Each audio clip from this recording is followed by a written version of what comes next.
Welcome back to All King Creel's half-priced voodoo shop. Fuck, now I'm even starting to type this shit out now.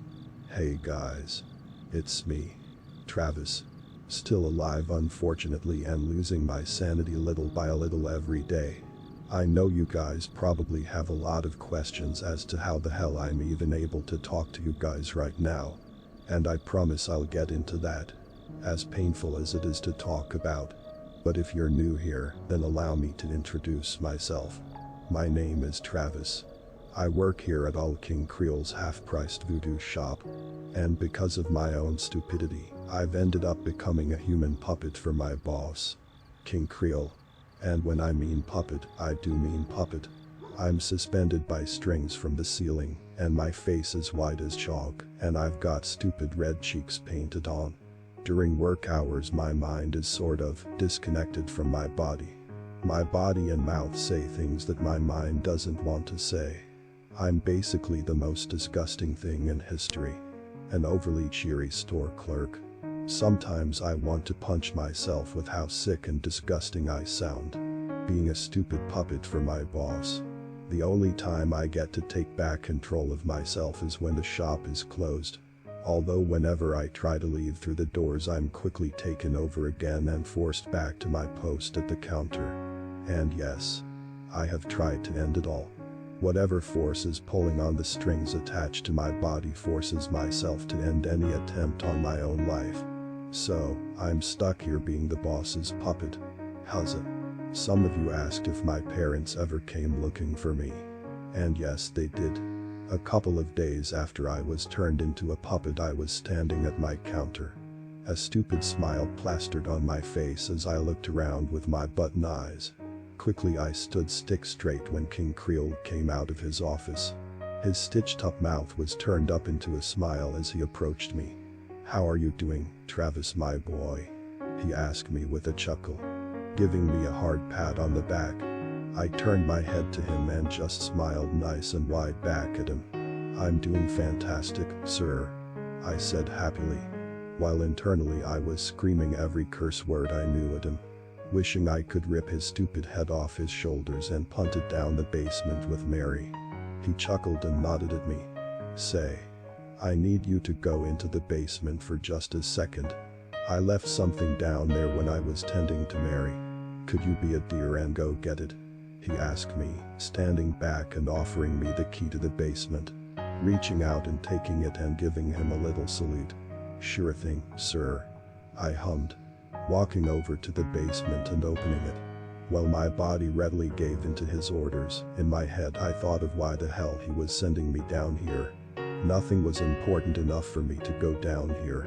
And I got my answer the second I closed the door behind me. The rusty bell rang at the door, and I heard the sound of a couple of people coming in. And I heard the voice of my mother. "Are you King Creel?" she asked. Her tone was one of sorrow and insecurity. I turned on my heels quickly, staring back at the door. My mother was here. I reached out towards the door but found myself unable to close the small distance to touch the knob. I wanted to force myself to stretch my stupid hands just a couple of inches closer. But I couldn't.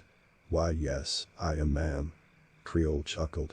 The sound of my rocking chair squeaking as he was no doubt sitting in it and rocking in it. "What can I do you for?" he asked my mother. "Our son went missing a few days ago. And we were wondering if you've seen him anywhere." My father spoke up. His heavy voice was also heavily covered in sadness and worry. I was just a couple of feet away from them, and I couldn't do anything to draw attention to myself. I opened my mouth to try and scream. But nothing came out of my throat but a long soft wheeze. Well, he was here the last day I had him scheduled to work. He left and that was the last I ever saw of him. Creel lied through his teeth. A tone of concern on those stitched-up lips of his. "I truly don't know where he is," he explained. "We understand. If you see or hear from him, please give us a call," my dad said to the man who was torturing me. A sheet of paper being heard from the other side of the door. And the sound of my mom crying softly. I was alive. I was right here. Open the fucking basement door. I sure will. He's a fine young lad. I do hope he turns up, Creole said to my parents. Soon their footsteps grew faint and the front door opened and closed. That rusty bell jangling and signaling the last I ever saw of my parents. Finally able to move again, I clawed at the basement door and opened it up. Oh, Travis. You just missed you mama and pops. Such nice people, worrying about their son. He chuckled when he saw my standing at the basement door, holding up a missing persons flyer at me, showing my old face. Before my button eyes, pale skin, painted cheeks, and my severed head getting stitched back on. Oh, that's too bad, I said in my happy tone, my mind practically screaming and begging to be let out of this prison. Is this what someone in a coma feels like? Or people who get trapped in their bodies and are unable to move? I'm sure they'd love to see you. Who knows? Maybe I'll pay them a visit one day. If you ever misbehave. After all, I know where they live now. He giggled, holding up the flyer of my past self and showing that my address was plastered onto it. You fucking monster. You won't have to worry about that at all, sir, I said, crossing my heart against my will towards him. I would never do something that stupid. I nodded, smiling as I was forced to turn back around and head down to the basement. Creole's giggles filling my ears as I descended into the dark depths. Finally arriving down into the basement, I looked around for whatever the hell it was that he had left down here. While I was down there, I saw the Voodoo King's old fiancée and murderer, Mary, the living human porcelain doll, who was currently busy chewing on the rotting corpse of one of the dead customers. She stopped and looked at me, pulling away with a large gray slice of meat in her mouth. Travis, what are you doing down here? She asked, quickly swallowing the meat in her mouth. Normally I'd be gagging and throwing up all over myself, but my body didn't react at all to that. Plus I'm always wearing a nice suit, and getting vomit off of this would be a bitch. Dottie sent me down here for something. I sighed, finally having some control over myself as I walked over to her, looking at her and then at the corpse she was munching on. I won't blame her for that. A girl's gotta eat, you know. Oh, he must want his cane, she sighed, pointing over to the item laying on the floor near some cracked and broken porcelain. I nodded and walked over to the item, picking it up and looking at the item. It was a simple one made of some black wood with a wide orb handle. I'm guessing he beat you with it, I asked her, looking over to her and staring with my button eyes, finding myself hitting the orb against my palm. Yeah, she said simply, turning back to her chewing and ripping another chunk out of the decaying body. I looked at her and then down at the cane, sighing and trying to wrap my head around how the hell my life had gotten to this point. Should have fucking gone to college. Leaving Mary to her cannibalism, I started the path up the stairs. Getting up there, I handed the item to Creole and he smiled at me. Thank you, son, he hummed, taking it and looking down at it. Anything for you, sir, I said with a smile, shivering internally when his head jerked up to look at me with a quizzical look. Anything, huh? He asked me with a hum, stroking his chin and standing up quickly, putting both of his hands on my shoulders and giving them a hard squeeze. Like killing your parents for me? He asked me in a low growl. I froze. I couldn't. There was no way in hell I was going to do that. I opened my mouth to no doubt agree to him like the stupid doormat I had become, but instead, I grabbed him by the head and smashed my own into his, sending him sputtering backward. Oh, still have some fight in you, huh? He asked me with a chuckle, holding up the cane and bringing it down on my head, sending me stumbling to the floor like a doll. Because I am one. He raised it up to deliver another one to me when the door again opened and we both looked towards it. Is this a bad time? The customer asked. A girl wearing an oversized hoodie asked us.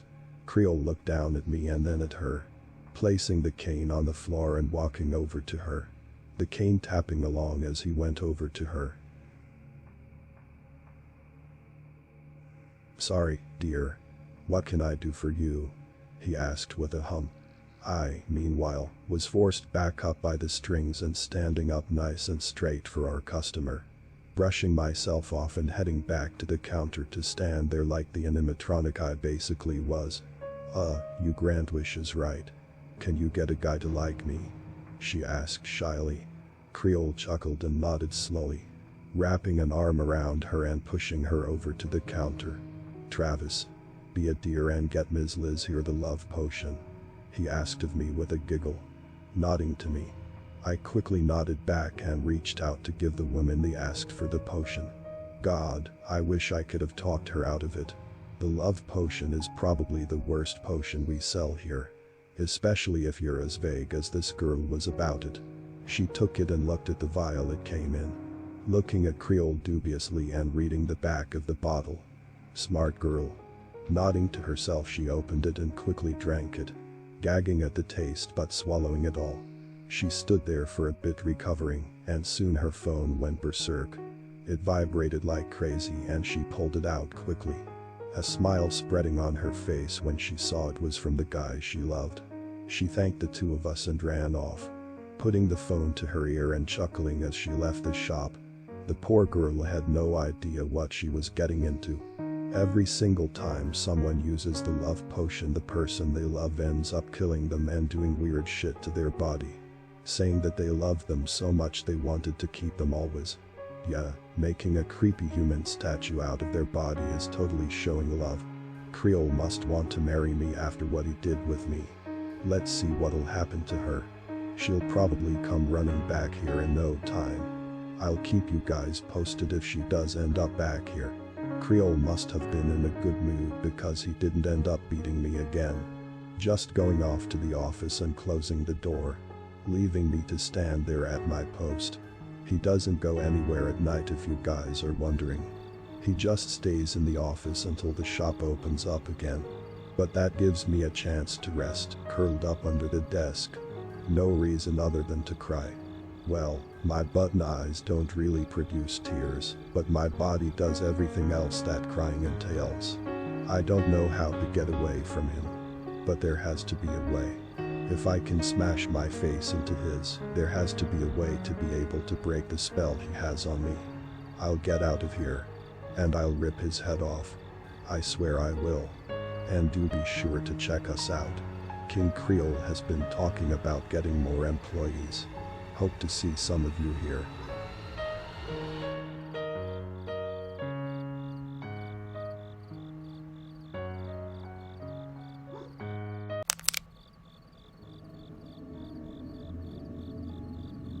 You know what I miss the most ever since becoming a puppet? Using the bathroom. As weird as it sounds, having at least some kind of privacy inside a room with a toilet for me to sit down. I've never taken something for granted so hard as being able to sit down from my own free will. The stupid strings keeping me suspended and forced to stand up straight make me long for the days of being able to sit down by myself. King Creole has been treating me worse than usual lately. I don't know if I did something or he's still mad about me smashing my face into his, but now every day before we lock up shop, he puts his arm around me and invites me down into the basement. Since I was so curious about it, he drags me down there and forces me to stand there and watch while he uses all types of things to beat Mary with. Look, I may have thought before that she deserved whatever she was getting from Creole, but seeing it day after day, it's starting to make me afraid for myself. What happens when he starts treating me like her? She's porcelain, and to some extent, she's grown numb to everything. She just takes it waiting for it to be over. Me on the other hand, I'm human. Or I guess my body is pretty much human. And I've seen what Creole does to humans that piss him off. One day before lockup, I was doing my usual standing at the counter, wondering of ways to end my eternal suffering, when the bell at the shop door clanged, bringing my button eyes over to the person who had just wandered into our lovely shop. He was a heavy-set guy, tall and bundled up in a jacket since it was so cold. He looked at me with about as much discomfort I usually had towards myself whenever I catch a glimpse at myself in a mirror. "Hello, sir. And welcome to All King Creole's half-priced Voodoo shop," I sang in my stupid greeting voice. All the while subconsciously I was telling this guy to stick a knife in my heart and end me. Not too different from when I was human working here, now that I think about it. Yeah, whatever you freak. Is your boss here? I'm told he can make problems disappear. The guy said, looking around the shop and sneering at all our items. And probably all the cobwebs everywhere. Although I've never seen a spider here, and I live at the shop now, so I have no idea how they show up here. He sure can. I'll go fetch him right away, I said cheerily. The strings attached to me forced me to walk over to the office and tap it lightly to a little tune. God, I wanted so badly to just smash my face into the wall when I was forced to act like this. Oh, sir. We have a customer looking for you, I said happily, stepping back when the door flung open. Creole smiled with his stitches on his mouth, giving a nice creaking sound as they threatened to snap. He waltzed over, patting my combed hair like I was a dog, and heading to the counter to meet with this man that had wandered into our shop. What can I do for you, Paul? He asked with a cheery laugh. His gloved fingers drummed on the counter as he looked at the man and waited for an answer. The man gave the same look to Creole he gave me before shrugging and handing him a business card to the Voodoo boss man. My body pat says that you can make problems go away, he said, crossing his arms that rested on his beer gut and waiting for Creole to respond. He seemed shifty, like the kind of guy you see on wanted posters or the kind you look out for if you belong to the neighborhood watch. Ah, of course. What is the nature of your problem? I do hope it is easier to solve than Patrick's was. Quite a mess he got himself into. My boss said, looking over to me and motioning me to come over. The strings yanking me over there since I really had no choice but to obey him. I need to lay low for a couple of days. Feds are on my ass about some sexual assault allegations, Paul explained. Figures really, he does look like the type to be involved in something as disgusting as that. Creole nodded, the drumming of his fingers stopping once Paul finished. Well, I can offer you my basement. But it is becoming quite full down there. My boss thought aloud, holding his chin as he thought aloud. His button eyes scanned this man, but soon the smile he always had plastered on his face went away. And a look of disgust came across it. On second thought, I can squeeze you in, he chuckled, walking past me and patting me on the shoulder as he led the man to the basement door. Travis, be a good boy and close up shop for the night, he said to me as he unlocked the basement and allowed Paul to enter first. I looked at him and quickly nodded. Being dragged over to the door, I flipped the sign to say we were closed and locked the door. Turning my attention back to the basement door and realizing I had regained control of my body, I took that glorious opportunity to stretch as I've never done before. God, the feeling of my popping joints feels incredible now. Taking this slim window of opportunity, I walked into the boss's empty office, looking around for anything to aid me in my current predicament.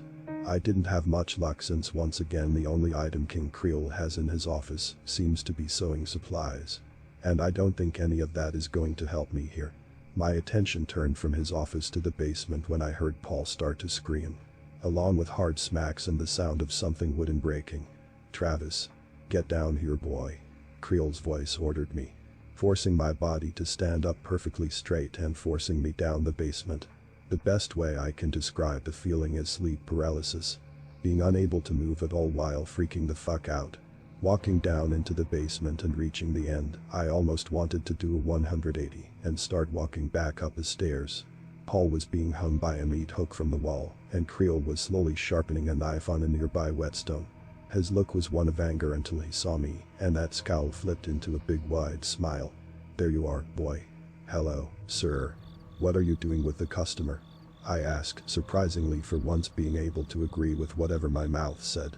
Creole chuckled as he walked over to me and grabbed me by my combed hair, striking the now extremely sharp knife against my stitched-up neck.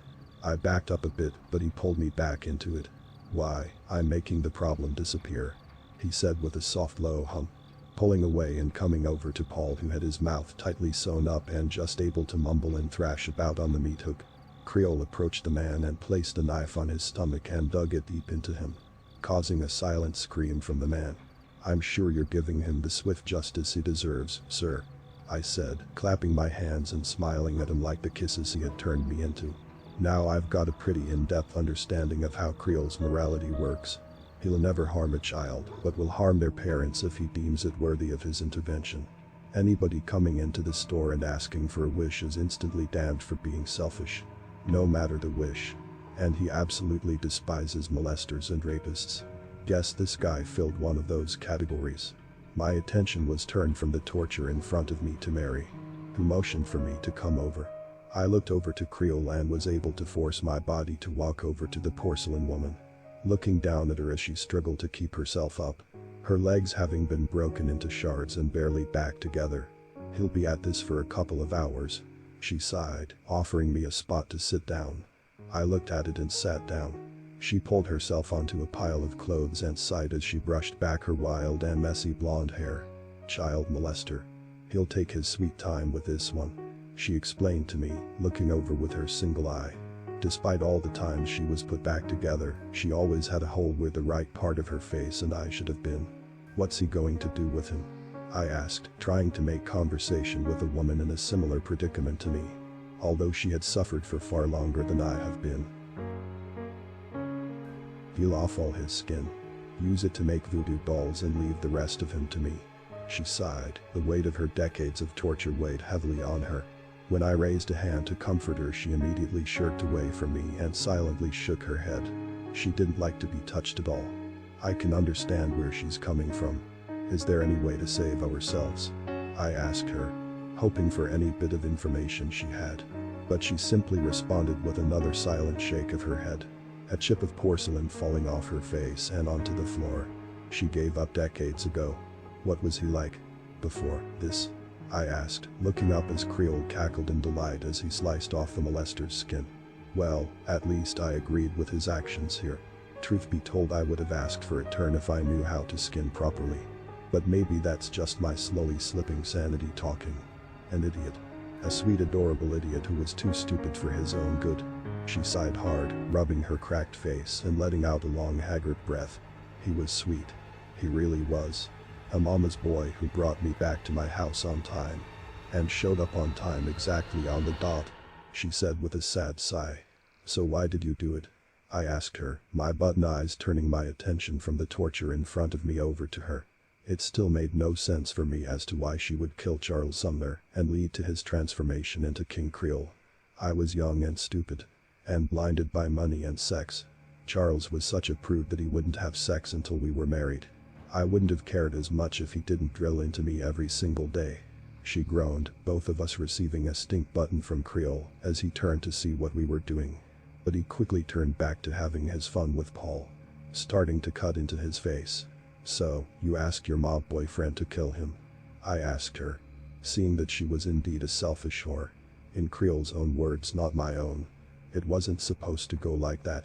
I just wanted Henry to beat him up enough to scare him into leaving town.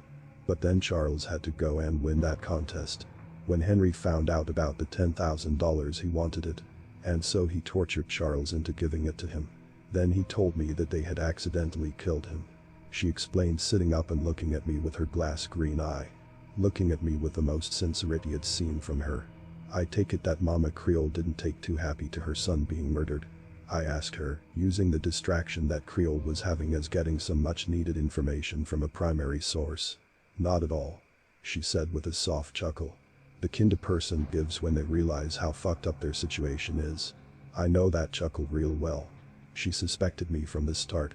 And since Henry was an idiot and didn't hide the body at all, she found Charles. And the rest is my horrible history, she explained. She really was a flawed person. But was I any better?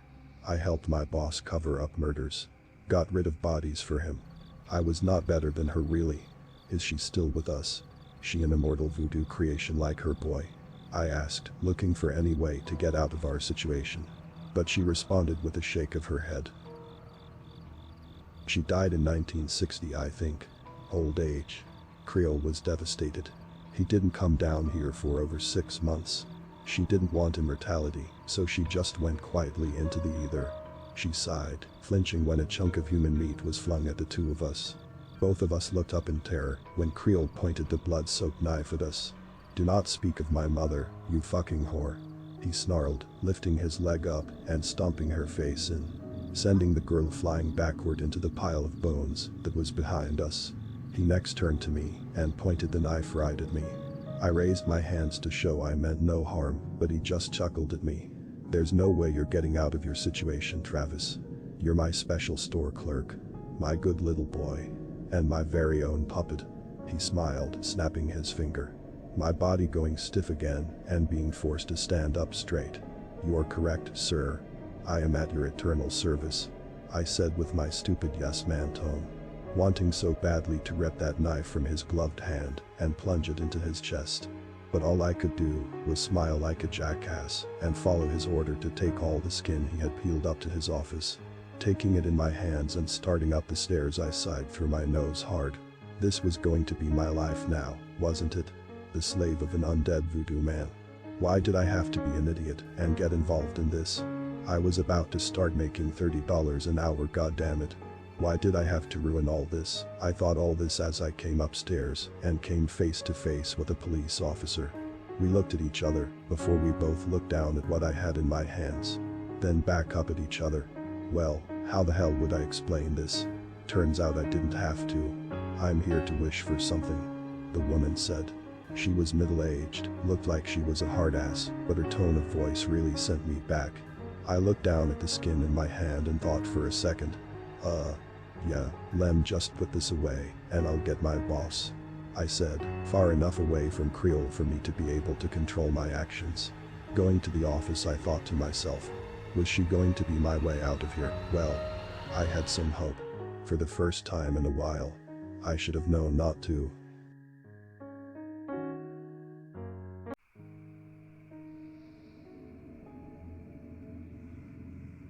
Walking down the basement with this police officer, I did my best to act as naturally as I could. You know, with strings being constantly tied to me. She was obviously uncomfortable with me, but if she's a cop, she most likely knows about King Creole. If that one time that cop tried to arrest the two of us is any indication, then the whole police force knows what goes on in here. I finally made it down the steps with her in tow, watching as Creole was beating Mary with his cane for probably the same reason he had been before. "Sir, this officer has a wish," I said, for once in my normal voice. He must have been so upset that he wasn't even bothering to control me at that moment. He looked up at me with a scowl on his face before staring at the officer. His button eyes went from her to me, then down to Mary, whose face was barely held together from his vicious beatings. "Ah, Officer Kilpatrick. You're early. Our appointment wasn't until 7. He chuckled, taking his top hat off and running his fingers through his black messy hair. Putting the item back on and walking closer to us. Pointing his thumb back at Mary and moving his head towards her. The sign for me to move Mary out of sight. Nodding, I went over and gently picked Mary up. She's light as a feather, mostly since her body is hollow on the inside, I'm pretty sure. And I carefully placed her in the corner of the room. Careful no to put her down too hard and risk more pieces of her falling off. I know, but I got off early, so I figured I might as well just come here. She crossed her arms and looked at the voodoo shop owner. We had a deal. I made sure that your missing clerk wouldn't be investigated thoroughly. Now you owe me a wish, she said, her eyes traveling to see me staring back at her. That couldn't be possible, I thought to myself. Creole had that much influence that no one was ever going to come looking for me. This officer had been my one chance at getting out of this hell. But it turned out she had signed my eternal damnation here. Yes, dear. I'm well aware of our little deal.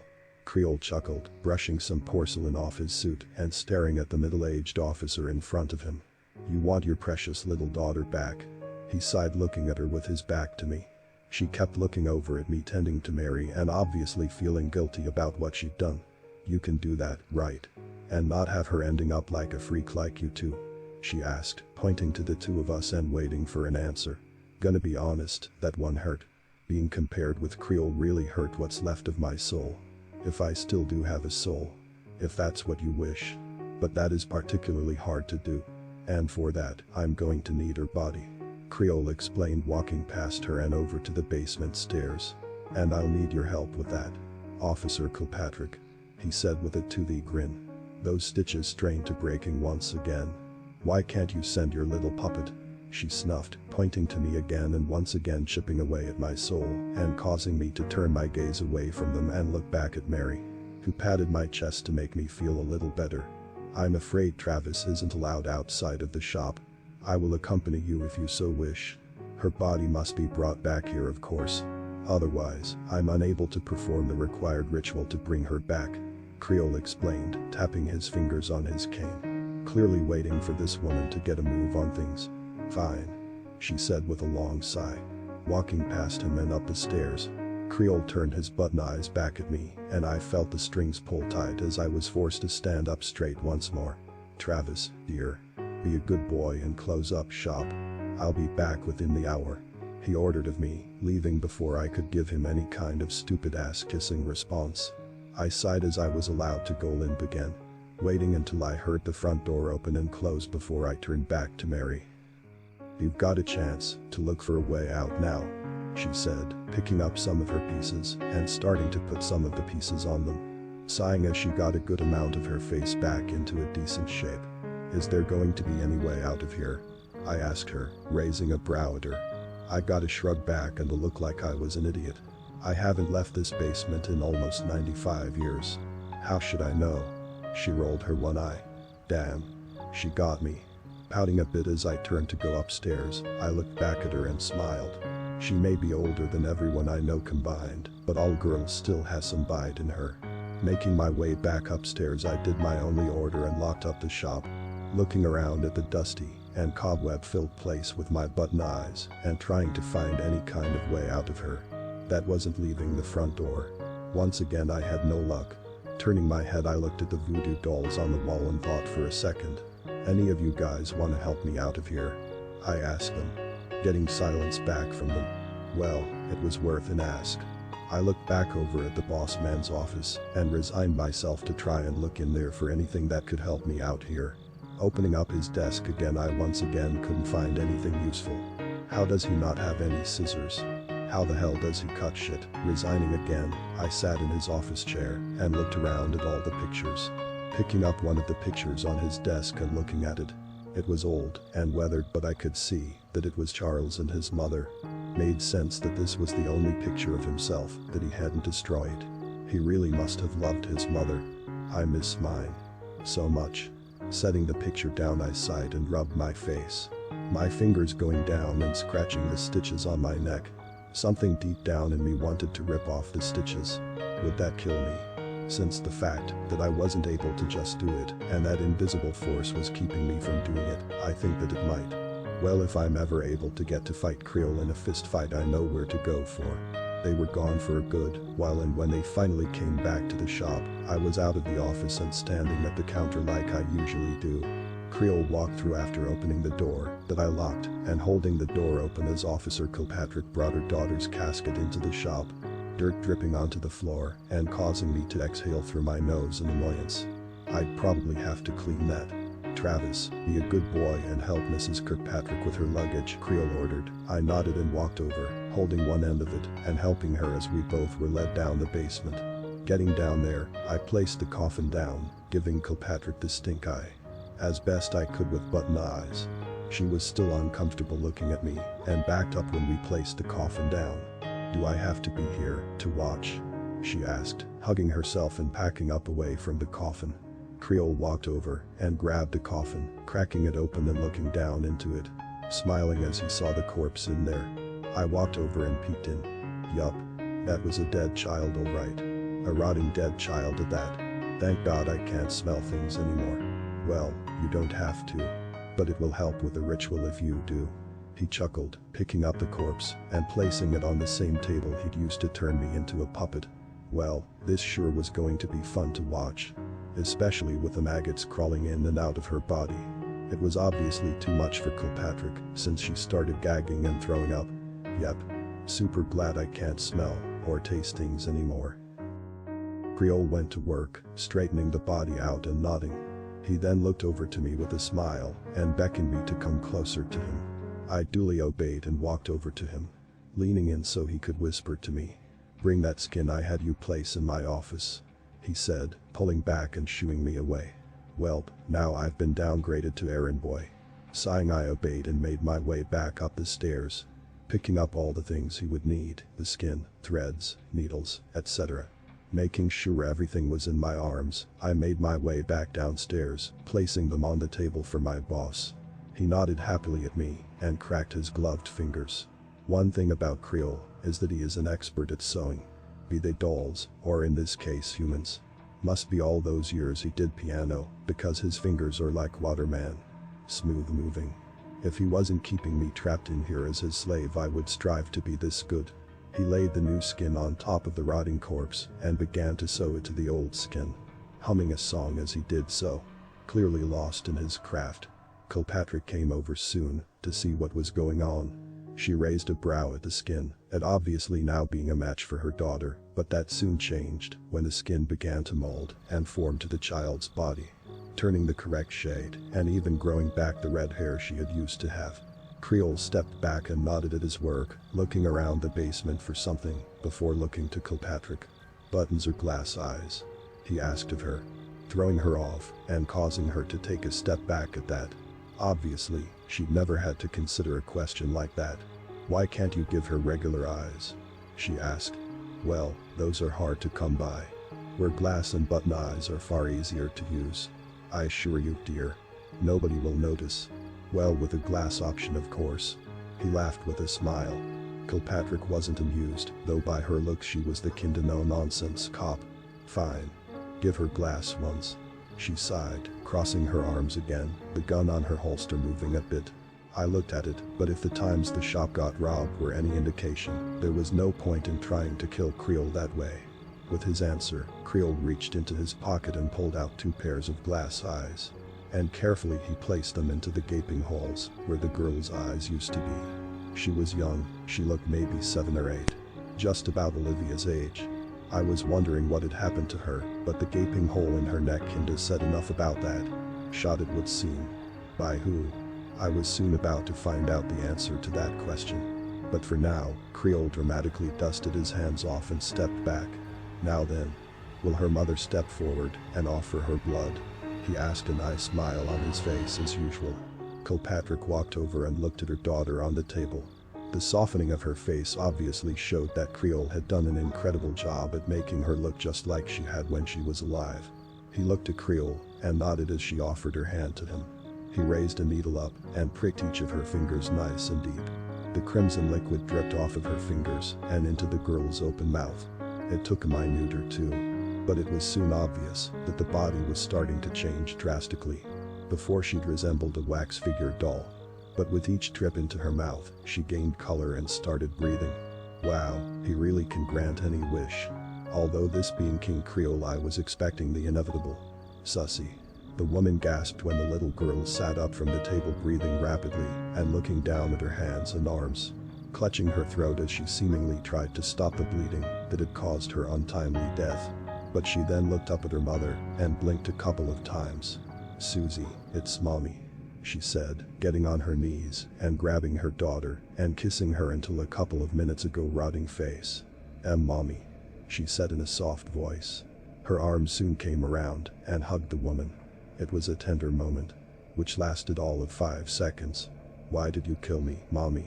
The little girl suddenly asked, causing me to raise my brow and look over at Creole, who was just smiling and chuckling up a storm as he backed away. I follow in his lead and backing up as well. What? Kilpatrick asked quickly, pushing the little girl away from her, still keeping her hands on her shoulders. Her face one of denial as she chuckled and looked around the basement.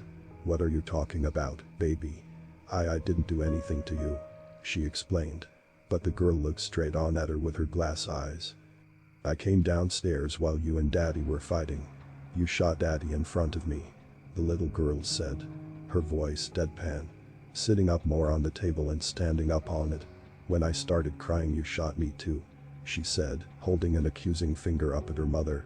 Why, you were supposed to be in bed, she said quickly, backing up into Creole, who chuckled as he clasped her shoulder from behind, smiling as he held her in place despite her attempts to shrug her off. I had to make it look like a robbery, she shouted, struggling against the unnatural strength of Creole. You lied, mommy. You always said lying was bad, Susie said, her voice becoming more and more distorted, her mouth opening up to reveal row upon row of needle-like teeth inside of her mouth. You killed me and lied, she shouted in a distorted voice, pouncing from the table and onto her mother, taking a big chunk of neck meat, sending mother and daughter down to the floor in a gargled scream. Creole stepped over the two of them as Sussy continued to chow down on her mother. She never said to make her forget about what happened. he explained with a chuckle, tapping me on the shoulder and turning around to watch the scene with me. Your parents seem really desperate to find you. Maybe they'll come in and wish for you back. Better hope they worded correctly.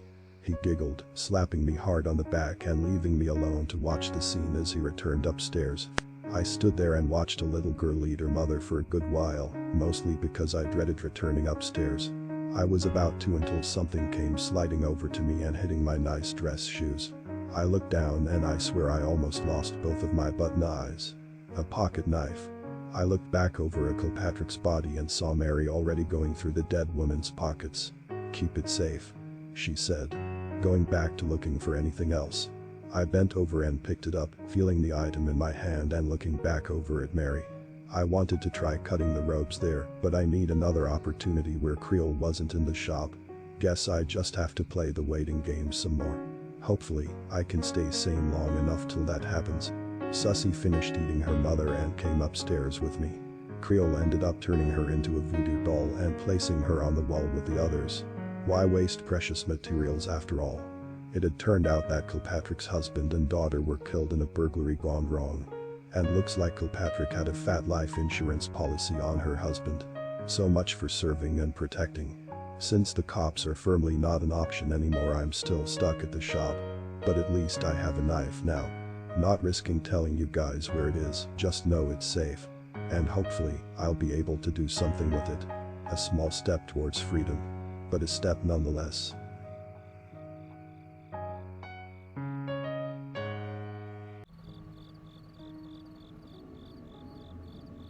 I have done a lot of horrible shit while working here at the half-priced voodoo shop. But this tops everything before. I bet some of you have been wondering about that one girl who asked for a love potion. Well, I had forgotten about her until she came running to the shop in the middle of the night. I was doing my usual thing in the middle of the night when the shop was closed. Curled up on the floor behind the shop and contemplating my horrible sensation. Then a loud thud came onto the door, followed by a bunch of panic knocking. I popped my head from behind the counter and raised a brow. Positive to having the button's eyes is that I've got incredible night vision. So even with the lights off, I was able to see clearly the girl knocking on the door. I sighed and pulled myself onto my feet and forced myself to walk over to her. "We're closed, ma'am," I told her, looking at her and noticing that she was covered head to toe in blood. Not an unusual sight at the shop, I have to say. I can hear you guys yelling at me for not helping her right away, and look man, I'm a fucking voodoo puppet. I can only give so much of a shit anymore. I need you to help me. I came here before and asked for a love potion, and ever since then the guy I've been dating has turned into an absolute psycho. She screamed, smashing her hands on the window harder and yanking on the locked door some more. I sighed, looking at her. "All sales are final," I said, thinking for a second and looking back over to the office and then back at her. Sighing harder and opening the door for her. Letting her in and locking the door again. Turning the lights of the shop on, I looked at her with crossed arms. "Look, I can't do much for you. I'm in a much worse situation than you. Fuck you, man. My boyfriend just tried to fucking cut my head off." She screamed at me, shaking as she hugged herself. It must have been the first time she took a really good look at me, cause when she looked at the stitches all around my neck she took a step back. "Okay. Maybe we're in the same boat," she mumbled a bit. "Yeah. Look, I can take you down to the basement to hide from your boyfriend, but you cannot tell my boss this. Otherwise, we're both gonna end up fucked in the ass," I explained to her, walking over to the basement door and pulling on it. Groaning when I realized that it was locked. Should have figured that. "Okay, maybe not. Look, you can just chill here with me until the morning, and then we can both deal with whatever the hell happens," I said, exhausted from everything. Being unable to sleep is terrible. "Thanks. I'm Liz. I think your boss already said my name." She offered her hand, and I shook it, not minding the blood on her. "Travis. So what's with the blood? Murder your boyfriend?" I asked her, walking over to the counter and offering her the rocking chair I'm never allowed to use during working hours.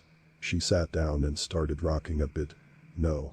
I did stab him a shit ton of times, but as I was leaving the house he stood up and rushed towards me. So I just ran and ended up here," she explained, rubbing her arms and pulling away when she seemingly finally got a good look at herself. "You wouldn't happen to have an extra change of clothes?" she asked me. "Yeah. In the basement, unfortunately," I said with a chuckle, looking around the shop. The voodoo dolls obviously not happy that I brought somebody into the shop after hours. I responded with a middle finger to them. Judgmental assholes.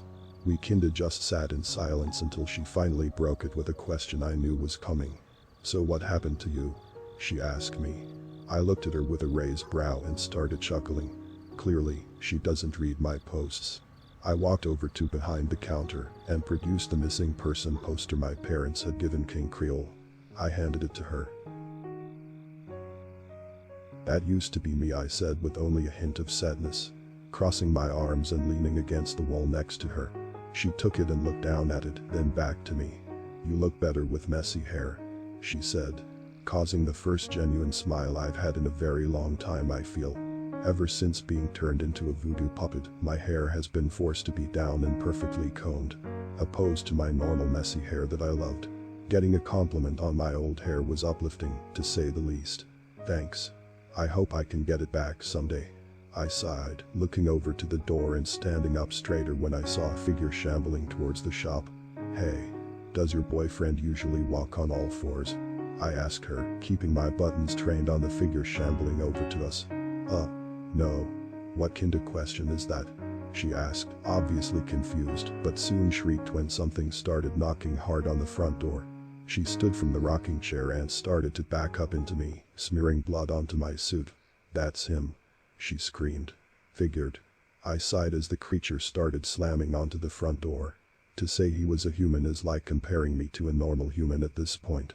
His face was split straight down the middle, and he had plenty of teeth inside of the crevice where his brain should have been. He was also clearly unaware or uncaring of the fact his guts were spilling out all over the sidewalk. "You said you just stabbed him?" I asked Liz as I leaned over the counter to search for a weapon. I had to make sure he was dead.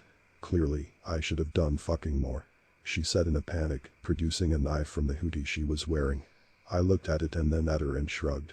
I got nothing against women carrying something to defend themselves with.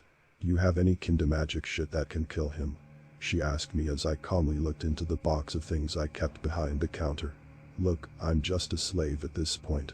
I dunno if you noticed, but I'm being held up by magic strings that disappear into the ceiling. Not much I can do in that department." I sighed, pulling out Officer Kilpatrick's gun from the box and slamming it onto the counter. "Here, see if that'll help," I said, walking over to get King Creole out of his office. "Liz, let me in, I love you. I'm sorry about attacking you," the creature growled, slamming its split head against the glass front door harder and harder, starting to crack the glass of the front door, causing Liz to quickly pick up a gun and fumbled with it for a second as she aimed it towards the creature. I knocked on Creole's office and waited for him, tapping my foot on the floor as I waited. Except he didn't come out, which was odd to me. I tried again only for him not to respond either. Trying to open it, I found it locked as well, and I groaned.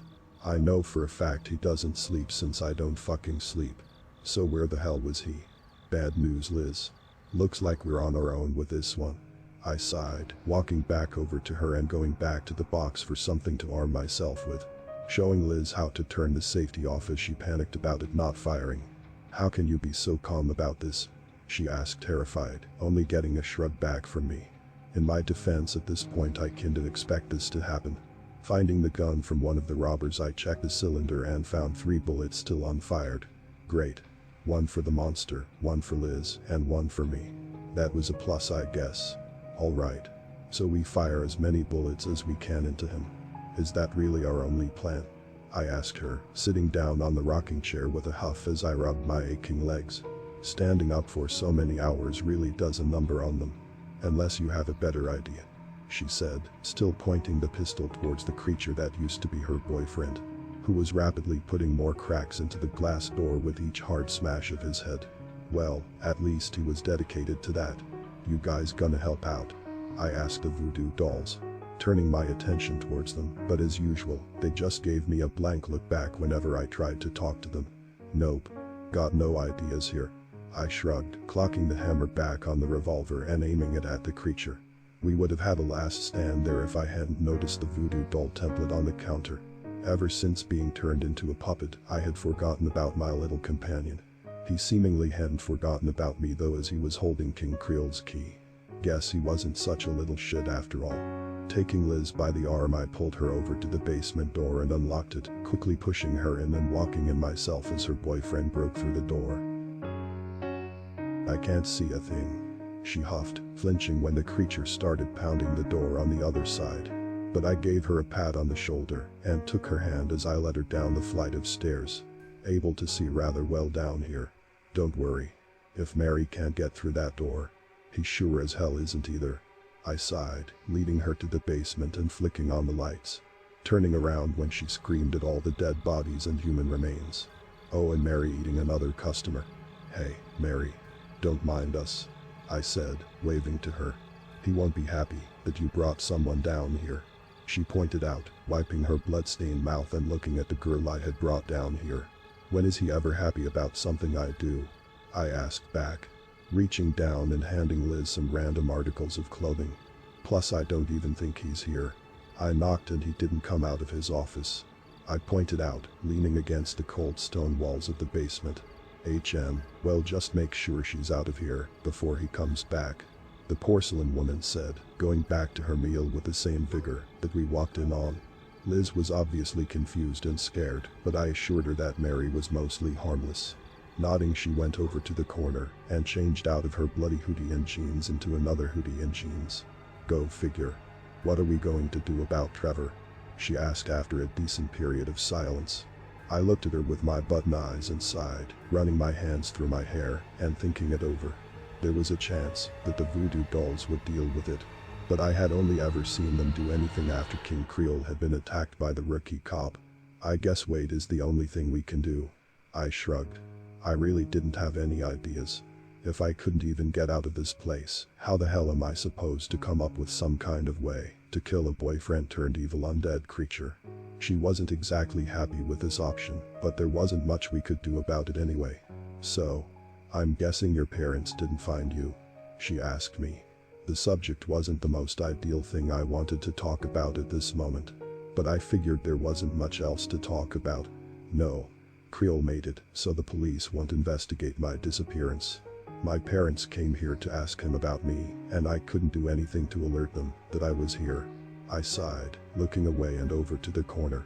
"Well, if I get out of here, I'll tell them," Liz said, causing me to look over to her. Would she do that? More importantly, what would even happen after that? Creole wouldn't just let me go. He'd cause my parents more suffering, and by extension me. I still remembered his threat to me. "No, I can't risk Creole from hurting them. Me and Mary are working on a way to get out of here. I just need some time to think." I sighed, rubbing my face and scratching at my buttons. "But right now, I gotta make sure he doesn't find you. Let's just say he doesn't like people knowing that Mary exists down here," I said, walking over to her and taking her hand as I led her back to the stairs. "I don't hear him," she whispered to me. And she was right. I didn't hear Trevor either. So turning off the basement light, we both started upwards towards the basement door. Silent as silent could be. Reaching it, I placed my ear against the door and heard wet smacking. The usual sound I heard when someone was getting beat to death in the shop. "Stay here," I told her, opening the door quickly and closing it behind me. My hunch was correct when I say Creole beating the living shit out of Trevor with his cane. His gaze turned to me, and his scowl quickly turned into a wide smile. "Travis. Dear me, I thought this disgusting creature had gobbled you up," he chuckled, walking over to me and tussling my hair. Already I could feel my body tense up and my brain lose control as the strings took over. "No need to worry about me, sir," I said happily, praying to whatever fucked up God existed for me not to say that Liz was hiding in the basement. He looked me over and looked over to the basement door. "No. Please no. You're hiding something from Lil Almi, aren't you, Travis?" he asked me with a smile, walking past me and over to the basement. I held my breath as he turned the knob, only for it to not open. He'd scat and reached into his coat pocket. Only he didn't find the key in there or any of his other pockets. "What the hell?" he asked in annoyance, looking at me and coming over, grabbing me by my collar. "Now you listen here, boy," he snarled, his yellow teeth sharpening back into fangs. "You tell me what the fuck you hid down there." he snarled, causing me to gulp and try once again to bash my face against the voodoo monsters. But it wouldn't work this time. "A girl, sir," I said, in that stupid kisses tone. "The one who brought this creature with her." I choked out as I started to squirm away from him, fighting my hardest to not fall under his stupid spell. "Is that so? Then, it must be Miss Elizabeth?" he asked with a coo. Pushing me away and producing a needle from his pocket, he inserted it and with a flick of the wrist opened up the door, only to get met with a shot right into his face from Liz. The voodoo man stumbled backward and tripped over the bleeding corpse of Trevor. "Run!" I managed to choke out as the strings loosened and I seemingly was able to have control over myself again. She nodded quickly and started booking it towards the entrance, only for her ankle to be grabbed by Creel's gloved hand and causing her to fall flat on her own face.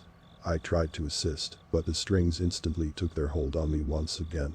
"Well, Ms. Liz, seems your potion didn't turn out so well." Creel chuckled, the hole in his head dripping and the black substance that usually came out of his mouth. "Allow me to remedy that," he snarled, pulling her closer as she tried in vain to escape him, shooting bullet after bullet into his head. "Travis, help me," she screamed, looking at me with sheer terror in her eyes. I wanted to force myself to fucking move, but I was stuck there in place, just forced to look blankly at her.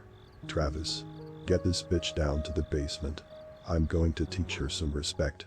Creel snarled at me as he finally managed to pin Liz to the floor and slapped the empty gun away as she tried to bash in with him. The strings pulled tight once again. I fought as hard as I could, guys. I swear I did. But the strings pulled me over and forced me to pull Liz up and hold her against me as I began dragging her to the basement. Creel stood up and dusted himself off as he chuckled, walking along with me as I pulled Liz screaming and kicking down to the basement. I helped Creel strap her to the table. He scolded me for letting someone in after hours and deemed that the punishment I would receive was to help him with what he was going to do. He sliced the clothes off her and he took great pleasure in the fact that she was wriggling and screaming all the while. He hummed all the while and stepped away to the corner of the basement to look for the item he would use on Liz. He came back with pieces of porcelain. My heart sank instantly when I saw that. He placed each piece onto her and mumbled something to himself. Liz began screaming louder as the porcelain began to sizzle onto her skin and soon morphed perfectly on top of it. He repeated this pattern, panel by panel, replacing every inch of her skin just like Mary. Guess this is what he did to her. When he finished, Liz was completely porcelain. But unlike Mary, she couldn't move. She simply darted her eyes back and forth, tears streaming down her shiny pale face. But he wasn't done yet. He looked over at me and smiled wide as he snapped his fingers. And before my eyes, she started shrinking. Just like when he turned someone into a voodoo doll. In no time flat, she was the size of a porcelain doll, and he picked her up carefully. "Travis, Travis, Travis," he sighed at me, bringing the doll of Liz over to me and holding on to it as he tapped my cheek with his gloved hand. "You shouldn't fall in love. You'll just end up in a million pieces," he explained, dropping Liz in front of me. I screamed as loud as I could in my mind as my body just stood there and watched as she hit the floor and shattered into a million pieces. A million bleeding pieces. "Clean the mess upstairs. We open in a few hours," he said, leaving me to stand over Liz's dead pieces. Liz was my only chance of escape. But besides that, she was just a poor girl who wanted to be loved. And this is how she ended up. Mary said there was no way she could have survived. The only reason she survives his beatings is because he leaves enough of her intact to be rebuilt. There's no fixing Liz. And it's all my fault.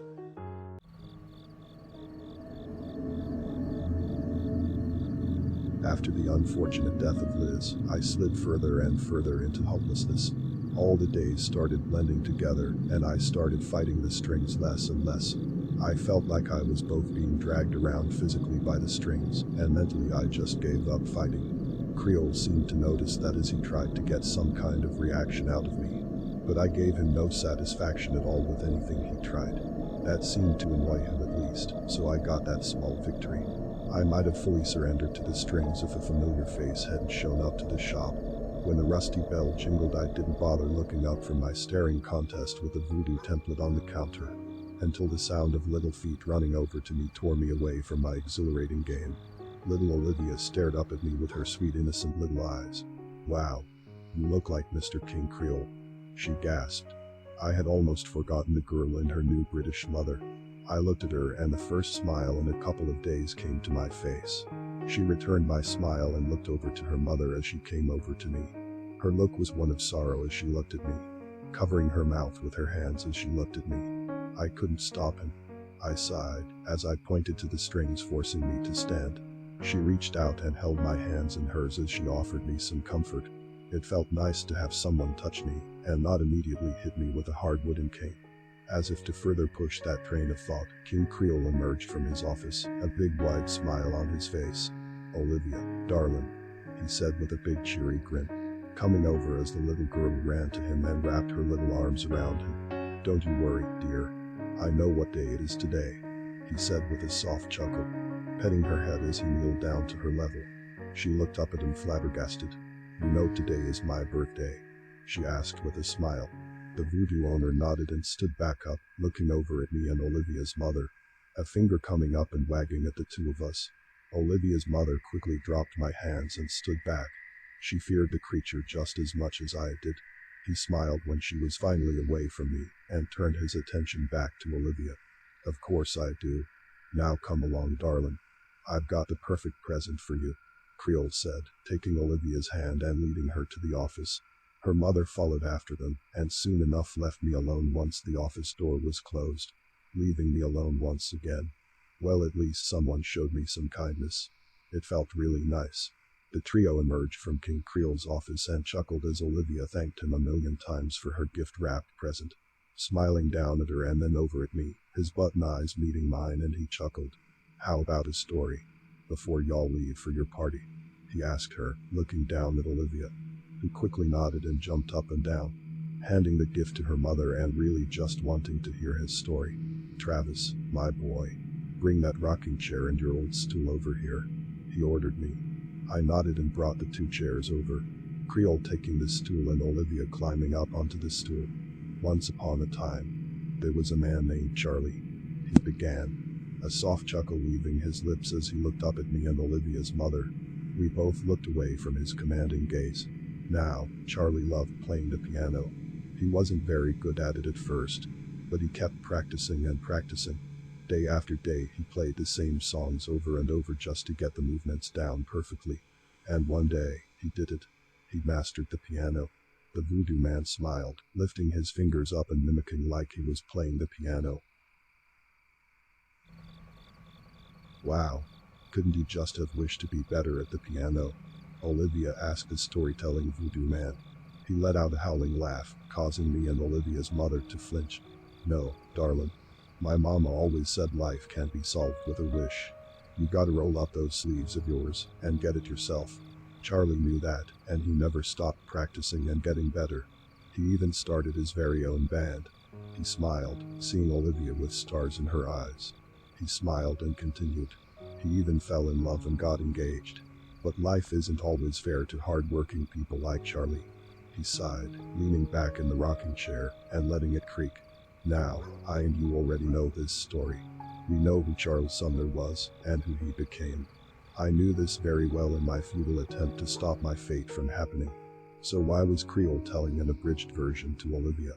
Especially on her birthday of all days.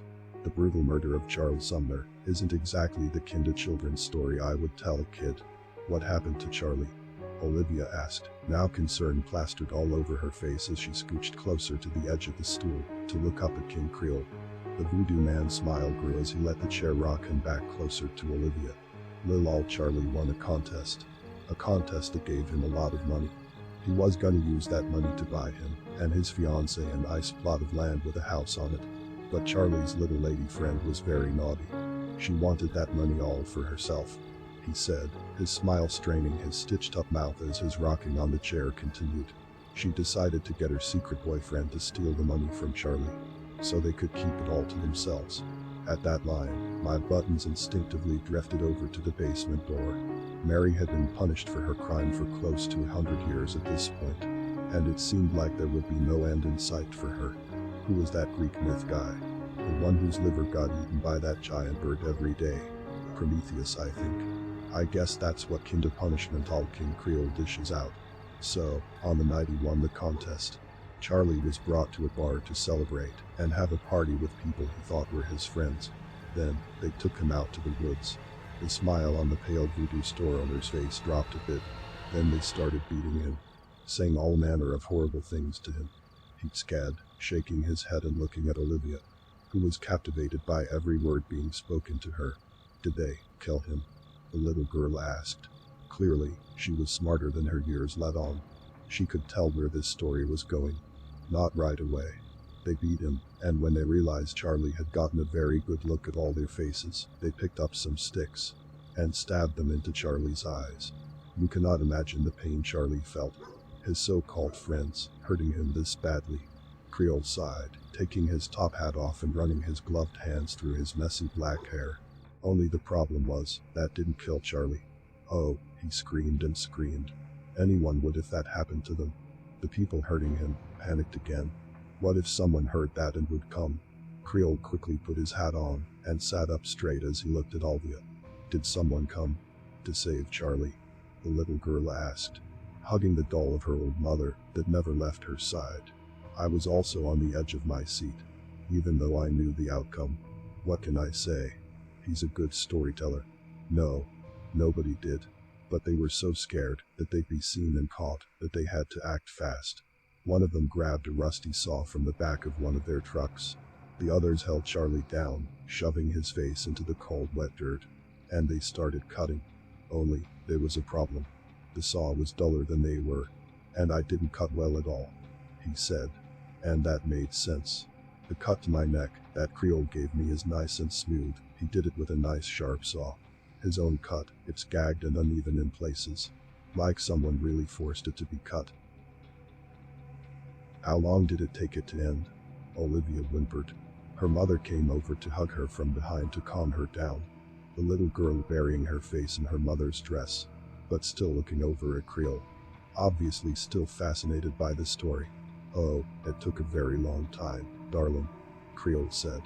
30 minutes from when the saw started cutting to when Charlie's head fell off his shoulders. They covered his bodies under some leaves and sticks, and left him there, he said, holding his hands up, as if that was the end. But he continued, another smile spreading across his face. But they didn't account for his mama. I raised a brow at this. Creole never talked about his mother. It was something that sent him into a fury whenever me, and especially when Mary brought it up. But here he was telling a little girl all about his elusive mother.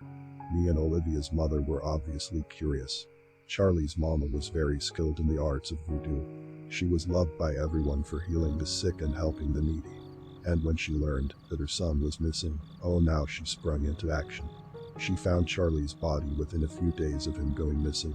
But she didn't report it to the police. Oh no. He'd scared, wagging his finger at all three of us. She took him straight back home, and she fixed him right up, bringing him back to the land of the living. Olivia gasped and started clapping in excitement, looking up at her mother like it was a miracle. Now, Charlie was very upset at what had happened to him. He worked so hard all his life, and he'd been taken advantage of.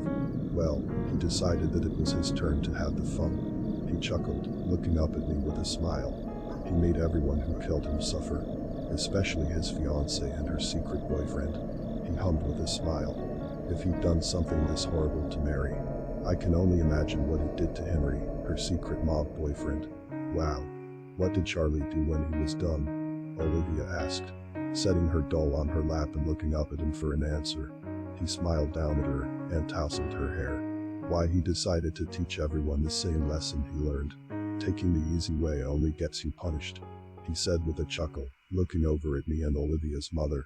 Your new mommy learned that the hard way. Your new mommy left her family and moved to America to start a new life just for herself. Now, she's the best mother you could have ever asked for. He smiled, Olivia nodding back quickly and turning to hug her mother nice and tight. She looked over at me and nodded sadly. And what about him? What did he do to get turned like that? She asked, pointing at me, and then looking at Creole. I also looked at him, expecting some bullshit thing I had done to deserve this. What he said made me want to pull out the switchblade I've been hiding this whole time, and just staple his fucking heart out. I was feeling selfish. he said with a giggle, standing up and walking past me as the strings tightened and forced me to stand in place while he said his goodbyes to Olivia and her mother. Both of them left the shop. He approached me and wrapped his arm around my stiff body. "Travis, my good boy. Your parents called me once again. They're begging me to help them find you. I think they might even be coming over again. Who knows? If they ask for a wish, I just might grant it." He chuckled, grabbing my face and pulling it over to look at him. He smiled wide as he squished my cheeks. "You wouldn't dare." I choked out, managing to fight off the string's influence enough to say that. That got a hard laugh out of him. He smacked me across my face and caused me to go limp against my will. He put his dress shoe on my face and put hard pressure on it. "I wouldn't dare," he asked after laughing at me for a good while, putting even more pressure on my head. "If you weren't my sweet little pet, I would have already gutted you like a fucking fish and used you for a voodoo doll." He hummed, reaching down and grabbing me by my hair and pulling me back up. "Listen here. If you so much as try anything with Mary, I'll kill your parents right in front of you," he said with a smile, dropping me back on the floor and fixing his tie. I struggled to push myself up and looked up at him, gritting my teeth and trying to think of a way to fight back against him. "And what I said is the reason I haven't posted an update in a while. Your mother would be fucking disappointed that this is what you're doing," I said, and instantly regretted it when he stopped in place and looked back at me, his teeth grinding hard as he came over to me, grabbing his cane from seemingly nowhere and starting to beat me with it. That was normal when he got pissed off, but this time he dragged me by the suit collar and dragged me down to the basement. "You will not speak of my mother," he growled as he tossed me down to the floor of the basement and snapped his fingers. The strings on my body pulled tight as he had me suspended from the floor. "I'll make sure that filthy mouth of yours is kept shut." He smiled as he produced a needle and thread. He stabbed my lips with it and sewed my mouth shut tight, and left me dangling from the ceiling for 2 straight days. Mary managed to cut the threads on my mouth with the porcelain shards that she always had near her. After he calmed down, he dragged me back up to the counter and shoved me to the counter, pointing a gloved finger at my face.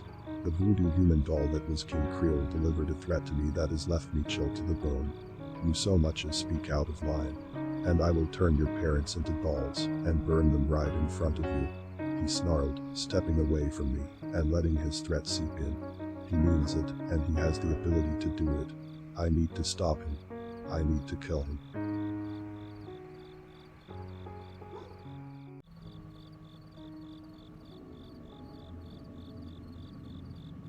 Let me get this straight, and for the record, I don't know how to do any kind of voodoo. It's not like King Creole has how to do voodoo books lying around everywhere. And let's just say the internet has been even less helpful. Anything I try just ends up with me getting beat by my beloved boss when he discovers what I try to do. So that's completely off the table for me. Though it would have been cool to give him the same shit he's been giving me. So far the only thing I had going for me was the switchblade and Mary. The old porcelain girl has plenty of fight left in her if her ambush of Creole was anything to go on. Plus I still have the key to the basement that my little template voodoo friend gave me. Creole seemingly hasn't noticed, or he has an infinite amount of keys, because he easily goes down there every day to beat Mary and to do his usual messed up shit down there. So when he went down there today I expected to hear the usual shattering porcelain sounds. But I didn't hear it this time. I heard a piano. Now let me tell you something, hearing any kind of music break the deafening silence of the shop was like hearing the voice of an angel. I turned back to look at the basement door and raised a brow as to where the hell a piano had come from. I've been down there a lot. There ain't no piano down there. I walked over to the basement door and found it open. Now, this was very strange. Well, he hadn't told me not to come down there, so I silently walked down there. The sounds of a sweet, yet sad tune played and grew louder the closer I came towards the basement. I stopped just short of the final step and pressed myself up against the stone wall, peeking my head over to see what was happening down here, and my jaw hit the floor faster than an anvil from the sky. The basement looked completely different. No hanging bodies, no bones, no rotting corpses. Nothing. Instead, it was a concert hall. Like a full-on giant concert hall. Seats with cushions with people sitting in them and watching. Now not real people obviously. Each one of them had a stitched up mouth and button eyes. Most likely he made an audience out of the boats down here. I looked over to the stage, and my button eyes nearly fell off. Because playing the piano wasn't King Creole. It was Charles Sumner. Well-combed hair, tan, normal eyes, and a big smile on his face as he played the piano. My confusion was immense, but he played the piano so beautifully. It was hypnotizing almost. I looked around for a place to sit and found one next to one of the guys who had once wished for $1 million and ended up getting hit by a car right after. He said nothing as I sat down. I kept staring at the stage, my button eyes soaking in the scenery of something that had only happened in the 1920s, when Charles was still alive. I can see all that practice really paid off for him. It would have been a lovely concert, maybe one for the history books. Until Mary descended from the ceiling to the stage with wires attached to her.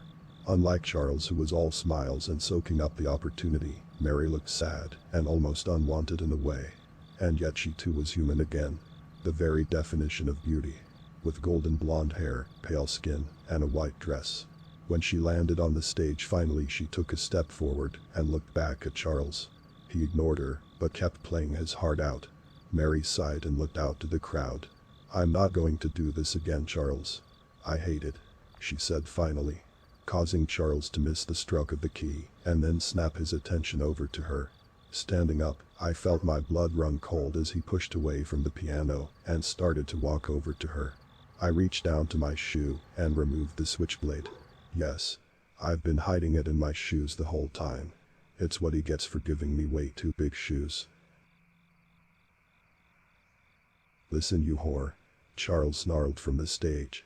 His anger was obvious and emanating from him.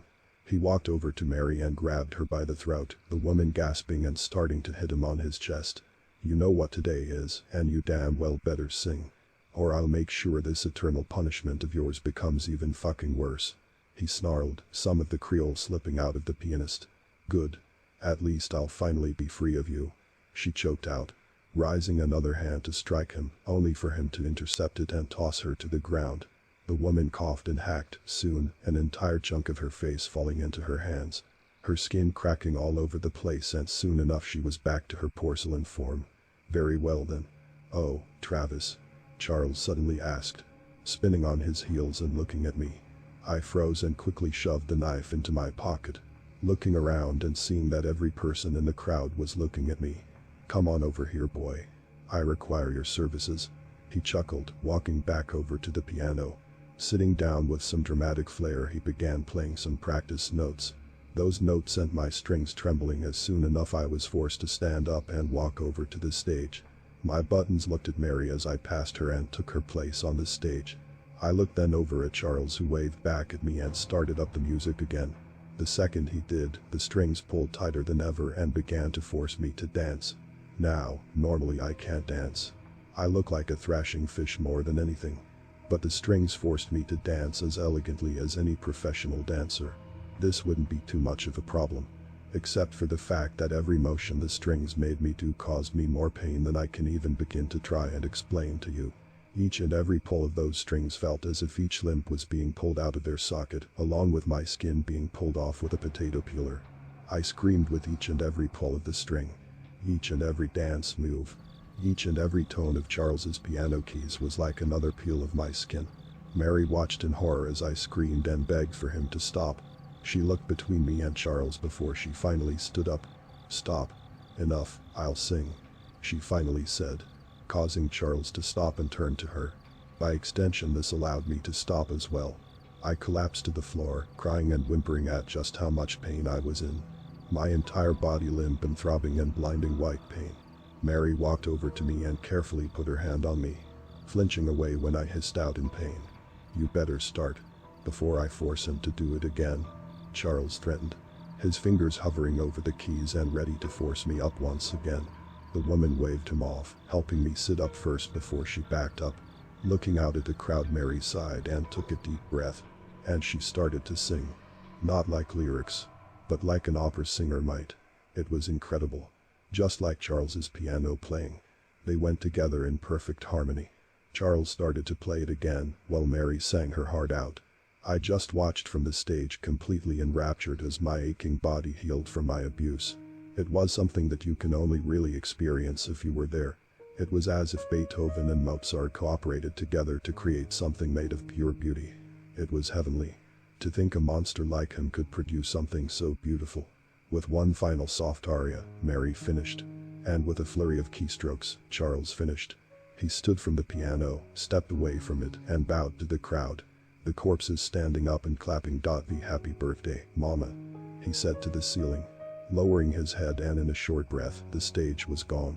I don't know how he did it, I can't even blink, and yet in the blink of an eye, the basement was back to its normal horrible self. Creole was back, putting his top hat on his head and side out from his nose. That explains why he went all out on this. "Hope she's burning in hell as you'll be," Mary spat, causing Creole to swiftly turn around, and bitch smacked her, sending shards of porcelain to the floor and causing Mary to fall back into the wall and fall to the floor. Creole then turned to me and smiled, as if she wouldn't be joining me. He chuckled, walking past me and towards the stairs. His steps heading up, most likely back to his office. I went over to Mary and helped her back up, handing her some pieces of herself which she thanked me for. "Guessing he does that every year?" I asked her, sitting down next to the porcelain woman. She nodded as she laid her head back against the stone wall we sat up against. His tribute to her. For bringing him back to life. And for being a good mother, I guess, she explained, looking over to me with her only eye and sighing, shaking her head and looking over to all the bones and bodies lying around. "I'm no better than him. I eat anything he sends down here just to be able to grow back any piece of my body. If I really wanted him to kill me, I would just have to stop eating. And yet here I am still after all these decades," she said with a sorrowful chuckle, looking over to me and reaching a hand out to touch my face, sending me flinching a bit, but she softly rubbed my red painted cheeks. "Those look good on you. Some much needed color. Would rather have some real color." I chuckled, letting her touch me for a second before pulling away. I don't know if it's because she's my only other contact in this horrible place, but it's comforting to know that she cares about me. At least enough to stop my suffering when she can. Our moment was interrupted by a hard crack to the back of my head, sending me falling into her lap. As I looked up, I saw Creole snarling down at the both of us. "Trying to steal my pet, whore?" he asked, raising his cane and striking her harder, growling as he struck her hard enough to shatter a good portion of her face. I looked over once I regained myself and saw what he'd done to her. And I acted. Pulling the switchblade out of my pocket, I brought the blade up and grabbed King Creole by the shoulder. Turning him around, he looked at me in absolute confusion and fury as I slashed at his throat with the blade. I managed to cut almost the entirety of his front stitches, causing a big spray of black liquid to come flying out of his throat and causing him to stumble forward and onto the floor, clutching his throat as he did so. "Why, you idiot. What have you done?" he choked out, staring up at me with the rage of a cornered animal. Acting on impulse, I kicked him in the head and broke further stitches, causing more of the liquid to ooze out of him, and causing him to fall flat on his face as he bled out. I backed up and dropped the knife. Looking over at Mary, she was putting her face back together and staring in awe at what I had done.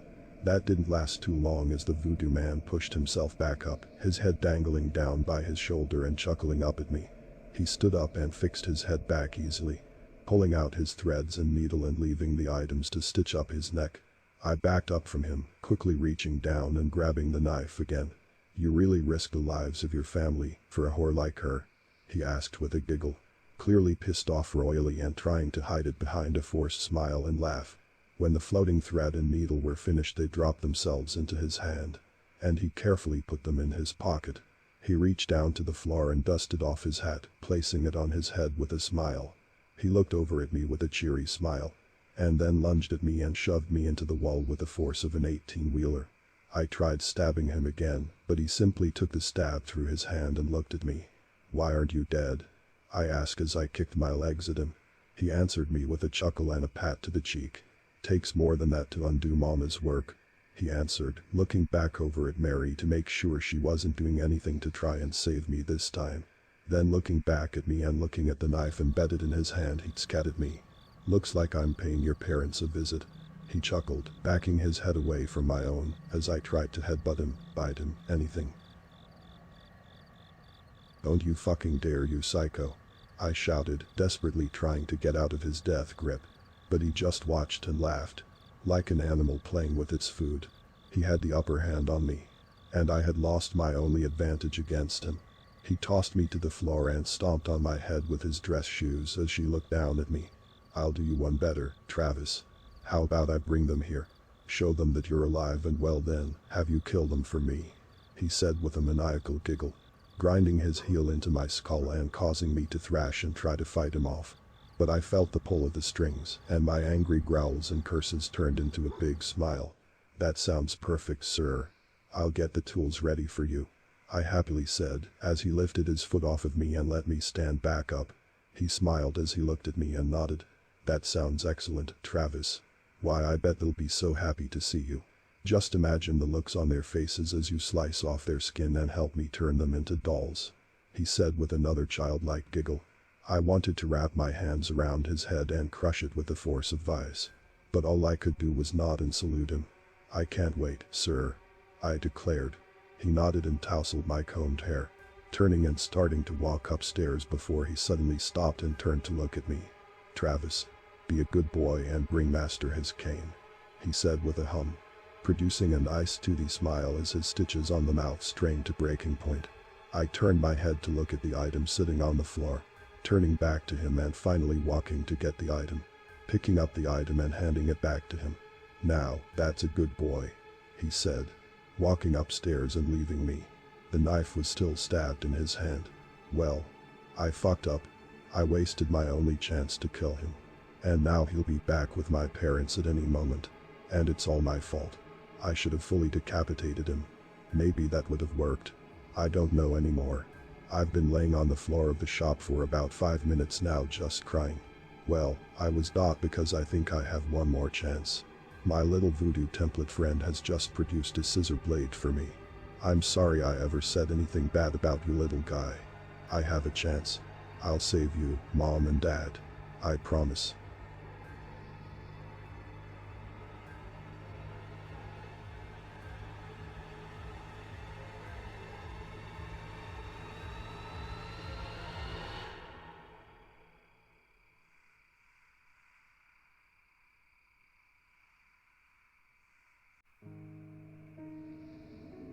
King Creole took his sweet time bringing my parents over, and that worked in my own favor. With the help of my little template friend, I got a scissor blade. What better weapon to kill a voodoo doll-making monster like him with? With renewed vigor, I acted quickly and headed downstairs to get Mary. She was my only real ally in this fight, so her help would be important. Although let's just say she was more than a little skeptical. "That's the worst plan I've ever heard," she said, her face pressed against her hand as she shook it. Well, she didn't have much confidence in me. But at the same time, I didn't hear her coming up with any ideas. "Even if I agree to help you, you're going to be under his control. How are you going to go against that?" she asked me, a quizzical look plastered on her cracked face. "That's where you come in. You ambush him from behind and split his attention. I know for a fact he loses control when he stops focusing," I pointed out to her, handing her half of a scissor. She looked down at the item like it was an armed grenade, looking up to me. "Where the hell did you get this?" she asked, admiring the surprisingly sharp item, dragging her porcelain finger across it and scratching her polished skin with the item. "That template doll that sits on my counter," I said quickly, looking back up to the stairs and then to her. "Look, it's not important right now. I'll leave the basement door unlocked, and when you see Creole get close enough to the door, ambush him. It'll get me enough time to be out of his control and help you. Please, Mary. I don't want him to hurt my parents," I begged her, grabbing her hands and squeezing them against mine. She was trembling as she looked down at the item and then up to me. "All right, yes. Okay, I'll do it." She nodded, looking around the basement and walking off in a direction, producing a scarf and pulling it tight against her hands. "I'll wrap this around his neck and fight against him as best I can," she said softly, coming over to me and handing me back the scissor. "You need to cut his head off completely this time.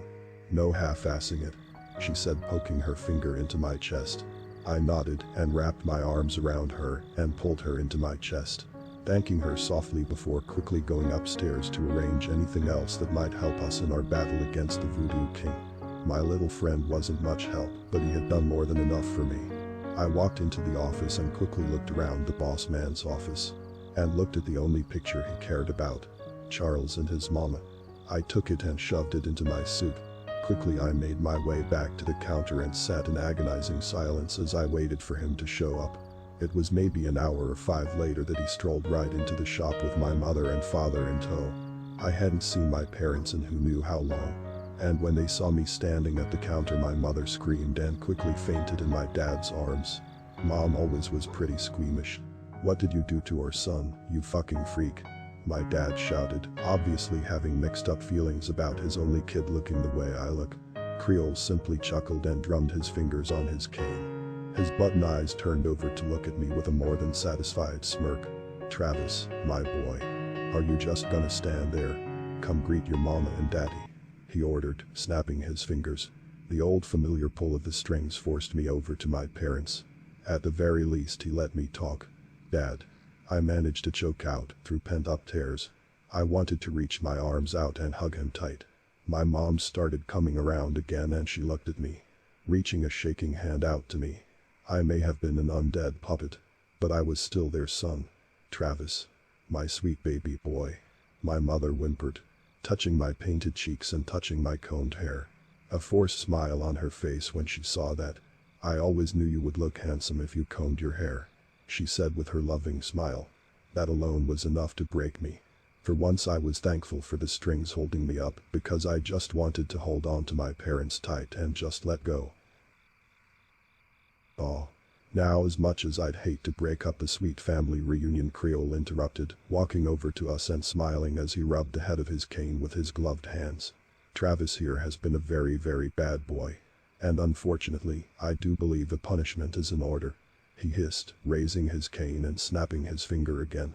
My body went as stiff as a board and a smile was forced upon my face as I took the offered cane and raised it above my head and brought it down on my mother's head. With a sickening crack, she went down. I was screaming internally as my dad looked at what I had just done. I wish I could have told him the reason why I'd done it, that I wasn't in control of myself. But I just as quickly raised the cane again and brought it down on his head as well. "Good boy," Creole hummed, wrapping his arm around me and pulling me close. He smiled and pinched my cheek playfully as he took the cane back from the limp noodles my arms had become. He looked at the item and rubbed some of the blood off of the white orb head and patted me on the back. "Be a dear and start taking them to the basement," he ordered, walking over to the basement door to unlock it. And that's when Mary burst through the door and tackled him quickly. He barely had time to react before Mary was on top of him and wrapping the scarf around his neck and pulling it tight. As I had predicted, his control over me faded and I shook off the shock of attacking my parents and quickly pulled the scissor blade out. As Mary fought with him, I ran over and plunged the blade into his mouth. "What are you doing?" Mary shouted, still trying to contain him to the floor as I jostled for space next to her. I didn't have time to answer her, so instead I showed her, dragging the scissor across his stitched-up mouth and cutting free all of them. His jaw dropped open soon enough, and that black sludge began to leak out of his mouth. Next, I started putting the blade against his throat and started slicing as many stitches as I could. But inevitably he threw us off and stumbled to his feet, barely able to stand on his own. "Oh, you've fucking done it now," he snarled, spitting out loads of that black sludge as he stumbled forward to us. He covered his mouth to keep the fluid inside of him and kept his other hand on the cane to keep himself up. It was clear to me now that the black sludge was somehow keeping his rotting corpse alive. So getting it out of him was the key to beating him. "Now Charles," I said through pants, reaching into my suit and pulling out a picture of his mother. "Didn't your mama ever teach you not to swear?" I asked, removing the picture from the frame and stabbing the blade through it. If I pissed him off before, I really fucking pissed him off with that stunt. He seemingly got a second wind and pounced on me, tackling me to the floor and beating me with his fists and his cane when he felt like it. He might very well have killed me if Mary hadn't stabbed him in the button eye with one of her shards. He screamed something fierce and fell off of me. His left button eye cracked in two and fell off to the floor. He looked up at her with his single remaining button and forced himself to stand back up. "Going to kill me again, you whore?" he asked her, reaching out for his cane and using it to push himself up. Obviously, his strength was waning as the floor was starting to be coated in his black sludge. "No, Charles. I'm finally going to end this," she said, helping me back up and handing me to the scarf to clean my bleeding face. I struggled to stand as well, but I finally managed and brandished my blade out like it was a knife. The Voodoo King Creole was finally about to be bested. Except for the fact that we were in his shop, where he had all the power. "It won't be that easy," he chuckled, which turned into a coughing fit as he covered his mouth again. I was ready for anything until I noticed the wall of voodoo dolls was empty. I swallowed a lump in my throat as I pointed it out to Mary. We both collectively looked around and then up to the ceiling, where dozens of button eyes stared back at us. "Forgot about those," I said, having forgotten all about Creole's bodyguards. They fell on us like a pile of rats, each of them stabbing us with needles or razor blades or even little claws that they had built in. Mary had an easier time with it. She was made of porcelain, so it was much harder to actually hurt her. Me, on the other hand, I was getting torn to shit. They slid down from my strings and just had a blast slicing me and stabbing me. Creole meanwhile struggled his way towards his office, most likely to sew up the damage to himself, when the front door opened, and a familiar British accent spoke out. "Don't listen to him anymore," Olivia's mother shouted out, her face twisted in fear and determination. All the voodoo dolls suddenly stopped and looked over to one that used to be among their ranks. Creole stared at her like he'd kill her if she said another word. But it didn't stop her. "He has hurt all of us and caused you to forget who you used to be. You were all people once, lied to and betrayed by him. He's the enemy of us all." She pointed to the limping Creole, who looked around as all the dolls turned their head to him. "Y'all got what was coming to you. You asked for something and I gave it to you," he declared. The voodoo dolls weren't persuaded, however. They all looked at each other and then leaped from me and Mary onto Creole. He cursed something fierce as they swarmed him and tackled him to the ground. It was like ants swarming dropped food. "Thank you," I said to Olivia's mother. She waved it off and quickly took the scissors from me and reached up to cut off my strings, only for me to stop her and point to my unconscious parents. "Help them first, please," I said quickly. She looked at me with hesitation but quickly nodded, kneeling and pulling each of them out of the shop. "Was that part of your brilliant plan?" Mary asked after a moment. I looked over to her and chuckled, rubbing my combed hair and messing it up some, sighing happily at being able to do that. "Of course. I'm a master strategist," I declared, although our joking was short-lived when Creole's hand burst through the pile of voodoo dolls and emerged from them, his button back and his stitches fixed. Guess having dolls made out of all the items he needed to fix himself up with to attack him wasn't the best idea. God, he was like a cockroach. "Everyone's betraying me today," he snarled, fixing his tie and storming over to us. Me and Mary backed up and pointed our makeshift weapons at him. I peeked over him to see all the voodoo dolls lifeless on the floor. They had fought a good fight. I backed up and my foot hit something on the floor. Looking down, a beautiful sight met my eyes. My dad's Zippo lighter. It must have fallen out of his pocket when Olivia's mother had dragged him outside. "Thank you so much for being a smoker, Dad." I reached down and lifted up the item, flicking it to life and tossing the burning flame over to the pile of voodoo dolls. And those babies must have been made of gasoline because they went up quicker than a forest fire. "No," Creole screeched, staring back at me in horror as the fire began to spread further across the shop. "You fucking idiot. Have you any idea what you've just done?" he shouted at me, staring back at the growing inferno. The smoke from the voodoo dolls began to rise, but then the smoke seemingly turned at a 90-degree angle and headed down towards the basement. At the time I had no idea what had just happened. Now with hindsight, it was pretty clear. That smoke was the souls trapped in the voodoo dolls, and they were heading down to their bodies. "Looks like your time on Earth is finally up, Charles," Mary declared. Creole turned to her and grabbed her by the hair, pulling her out of my reach and forcing me to stay stiff against the front door as he backed up away from me. "Oh, don't think you ain't coming with me, whore," he snarled. I watched in horror as shambling rotting corpses started rising up from the darkness of the basement. Some had no flesh to speak of and were just bones shambling for their revenge. Creole looked back and shoved Mary into their waiting clutches. She was grabbed and began to be torn apart. I guess for eating their corpses, maybe. I shouted, horrified that my only friend was being killed right before my eyes. But she looked back with not an ounce of fear in her eyes. Instead, she smiled and nodded towards me.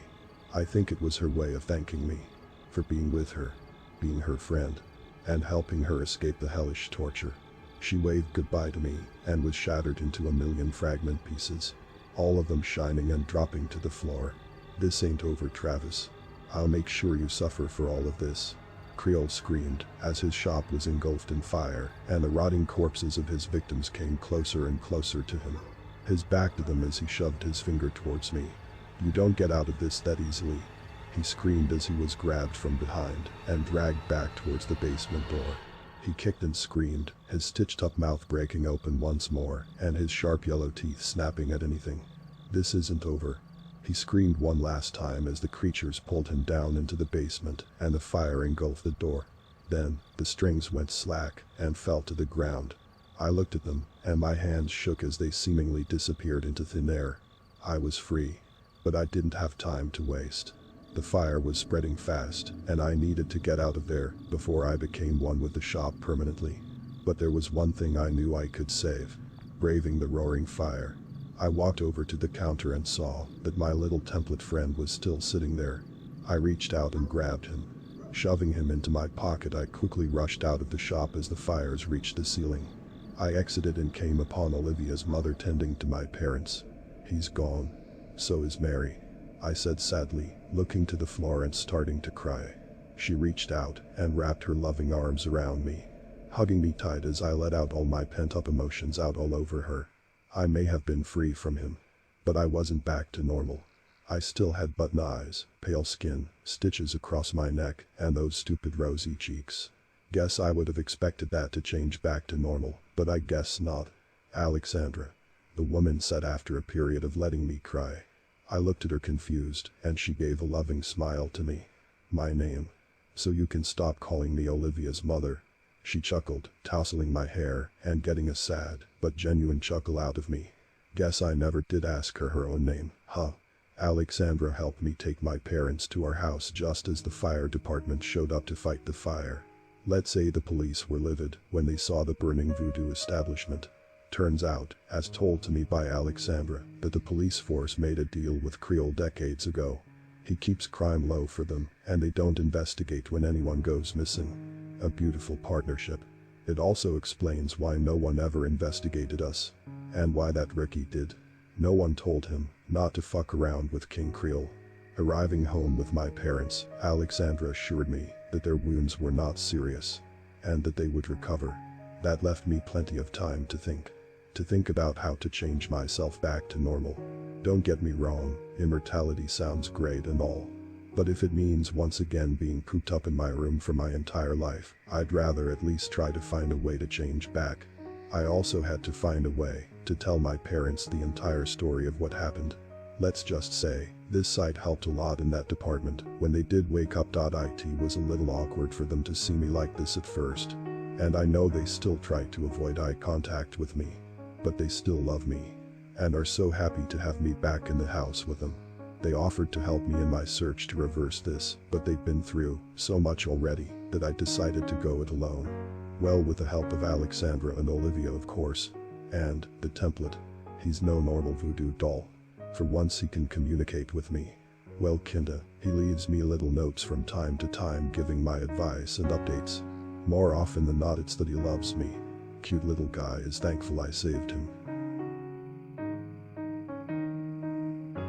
For now, I've been trying to get into contact with anyone who knows anything about voodoo and curses. Not much success. Just your usual nuts that shit themselves when they see me. But I'm giving it my all to try and find a way to fix myself. Now more than ever. I've been able to finally fall asleep and enjoy a good night's sleep for the first time in who knows how long. But one night I had a dream.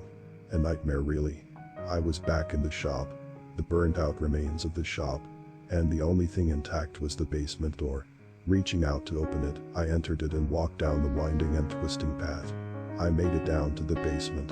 There I saw him, sitting in a chair waiting for me. He looked up at me with a big smile. A cup of wine in his hand as he looked up at me. My body froze as he set the cup next to him and stood up, walking over to me and giving a wider smile. I told you. It ain't over, Travis. He chuckled, patting my cheek and suddenly growing those sharp yellow fangs and leaning in to bite me. I woke up in a cold sweat, panting hard and looking around my room. Rubbing my head and shivering, I looked over to the voodoo template on my nightstand. And he knew why I was panting. He pointed to the window. I staggered over to it and looked out of it. In the darkness, one normally couldn't see what was standing out there. But with my button eyes, I saw him standing underneath the street lamp. He tipped his top hat to me, and when the street light flickered back on, he disappeared. He isn't dead. But I'll make sure he is.